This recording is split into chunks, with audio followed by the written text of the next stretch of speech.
냉방기 사용이 늘어나는 다음 달부터 적용할 3분기 전기요금이 동결됐습니다. 정부가 전기 생산에 드는 유가 상승을 반영하지 않은 건데요. 이 들썩이고 있는 물가 때문입니다. 부산 지역 소비자 물가 지수를 보면 올해 들어 계속 상승해 지난달에는 1년 전보다 2.5% 올랐습니다. 9년 만에 최고치인데요. 그나마 물가를 잡고 있는 이 전기 요금까지 오르면 소비자 부담이 커진다고 판단한 겁니다. 그런데 최근 전기 요금과 관련해 이 탈원전 정책이 다시 논란입니다. 전기를 적게 사용하면 요금을 깎아주는 이 필수 사용 공제 제도 때문인데요. 한 달 전력 사용량이 200kWh 이하인 가구에 적용되는 전기요금 할인액이 다음 달부터 4,000원에서 절반인 2,000원으로 줄어듭니다. 사실상 전기요금 인상 효과가 생긴 건데요. 이게 탈원전, 그러니까 원자력 발전소에서 생산하는 전기를 줄이기 때문이라는 주장이 제기되고 있습니다. 4년 전 이맘때 부산 기장군에 있는 고리원전 1호기가 영구 폐쇄됐습니다.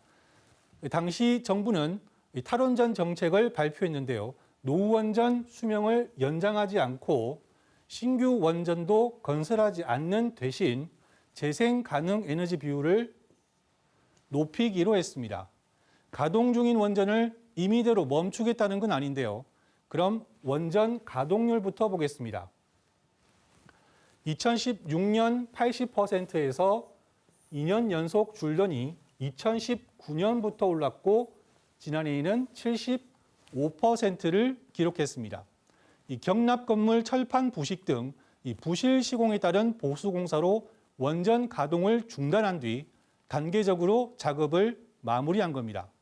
이처럼 원전 가동률은 안전 점검이나 정비 일수에 따라 결정됩니다.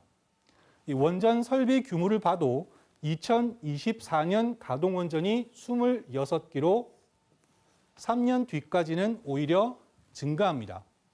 이 탈원전 기조가 계속돼 중장기적으로 전력 생산 단가가 낮은 원전 가동이 줄면 이 전기요금 부담이 늘 수도 있는데요. 하지만 당장 다음 달부터 전력 사용량이 적은 가구가 이 탈원전 고지서를 받는다는 건 사실과 맞지 않습니다. 산업통상자원부는 이 필수 사용 공제 대상의 80%가 중상위 소득 가구로 확인되는 등 취약계층 보호라는 취지에 맞지 않아 제도 개선 차원에서 요금 할인액을 줄였다고 설명했습니다. 지금까지 경제머니였습니다.